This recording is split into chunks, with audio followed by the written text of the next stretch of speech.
Hello, my lovely Taurus gang.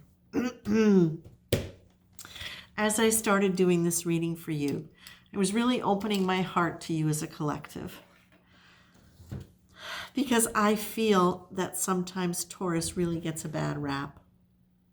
And they get seen as very plotting, and they get seen as very overly grounded, and they get called stubborn, and they get called all of these things and defined in ways that even I as a Taurus sometimes take as a stereotype.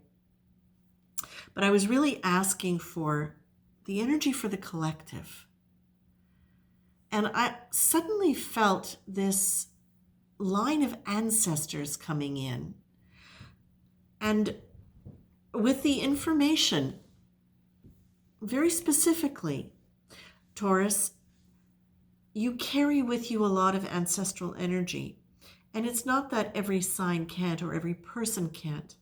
But because, Taurus, you are anchored in the body, in the material element of energy, the more material seeming energy, so much more profoundly than a lot of the signs, you have a tendency to carry with you a lot of ancestral memory. And it can be a burden if it's not understood and processed. What I see is you flicking through an abacus. It's like you're doing your accounting with an abacus. And it's not even just your accounting. It's not just finances. You're using it as your measuring tool for everything, which again is very old world. It's very ancient. It actually takes me back to the Orient. So wherever the ancestral energy is coming for you, what I'm really being shown here is that you carry with you a lot of wisdom that is not always respected, honored, seen, or obvious, and therefore not respected and seen, but that you have in your being an innate wisdom about life, about survival, and not just about survival, but about the sacred. Because you are very connected to the earth, there is very often a non-intellectual, a non-rationalized, or intellectually understood connection to the sacredness of the material world, of nature, of the environment. And when you open yourself up to that, it's literally like you're channeling wisdom through your physical being that is connected to the environment around you and therefore to spirit. You are actually a very, very capable intuitive channeler.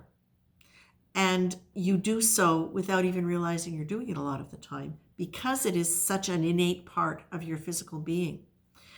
What you're being told, my dear Taurus, is that because also of the energy of the earth energy, which is very much about bringing things into physical form, there is the tendency to work and to create in a way where it can feel as though it's very horizontal, where it's not, dealing with many levels at once.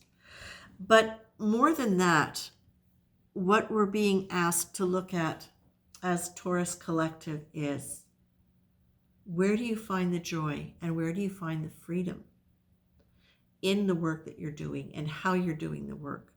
And the tendency is sometimes, Taurus, to make more work for yourself than you need to. I'm just sorry, I'm just getting this impression. I saw the abacus again. Taurus, there is a tendency, of course, to get very comfortable with what's familiar and liking structure. So the abacus is a perfect example of that because it's structured. That's in some ways far more comfortable than working with an app whose structure does not make sense to you. It's important for things to make sense to you, to your logical mind, because Taurus, you do have a very logical mind.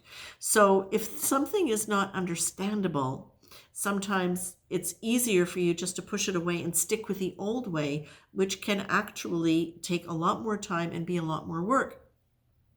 So you're being asked when there is a problem. Sorry, I'm just being reminded of something now.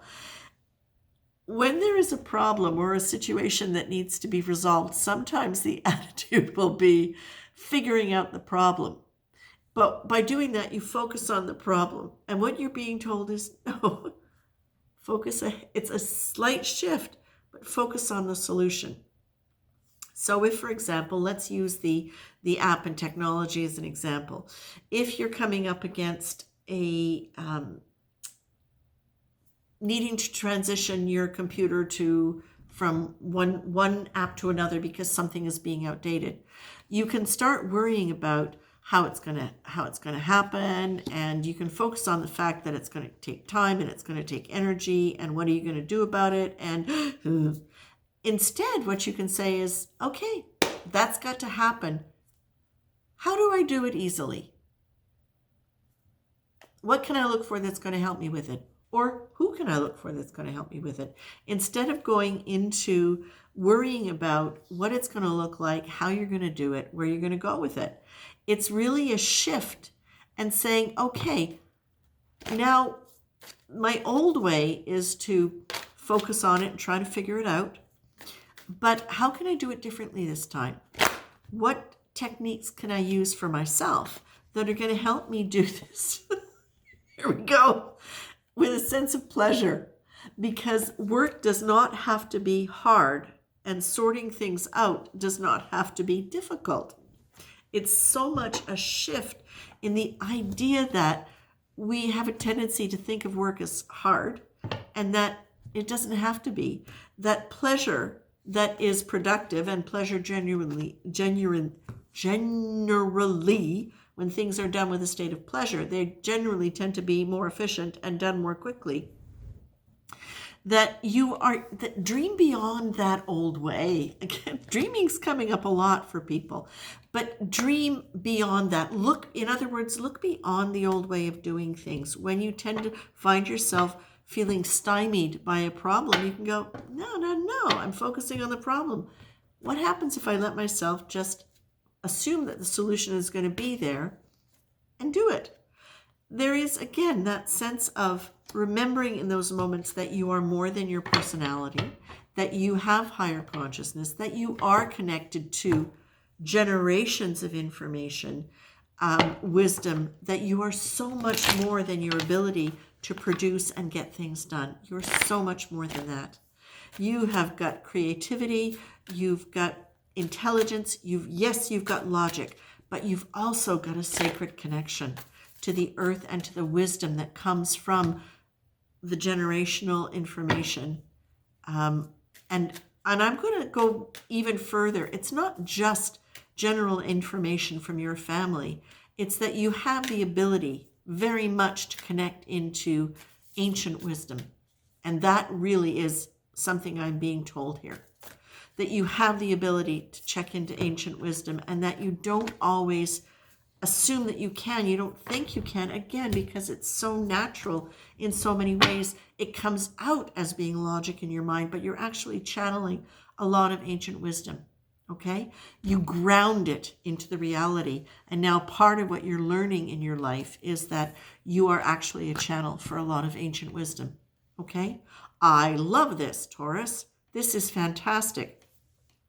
When you start questioning it, become very deliberate and very passionate about moving to solution and away from problem. Lean into the understanding that the divine is present with you all the time. The sacred source is in you and with you.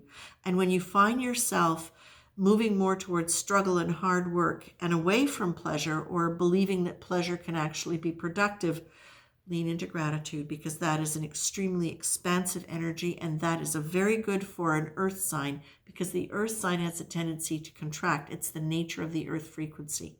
Okay? So lean into gratitude as an opening energy for you, and then that allows the alternatives to come in and allows you to be more aware of what the wisdom is you're actually channeling and experiencing. Okay, Taurus? This is lovely. Wise Taurus. Good for you.